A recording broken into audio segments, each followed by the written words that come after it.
খুব সংক্ষেপে বলতে গেলে আমরা পরিষ্কার বলতে চাই, এই ঘটনা কেন্দ্রীয় সরকারের, কেন্দ্রীয় স্বরাষ্ট্রমন্ত্রকের চূড়ান্ত ব্যর্থতার প্রমাণ।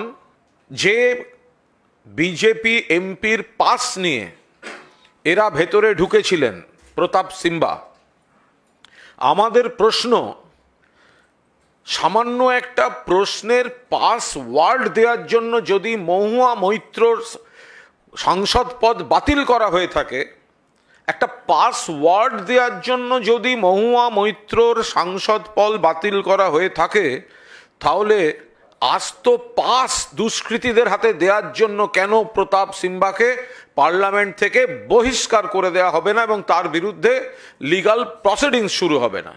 মহুয়াকে তাড়িয়ে দেওয়া হলো, যার প্রমাণ নেই, যে শুধু পাসওয়ার্ড দিয়েছে, আর যে পাস দিয়ে দুষ্কৃতীদের ঢুকিয়েছে, জঙ্গি কায়দায় কাজ করার দুষ্কৃতীদের ঢুকিয়েছে, তার বিরুদ্ধে ব্যবস্থা নেওয়া হলো না। তার প্রতিবাদে আমাদের ডেরেক ওব্রায়ান সহ 15 জন বিরোধী সাংসদের তাদের সাসপেন্ড করে দেওয়া হলো। এটা কোন দেশি বিচার?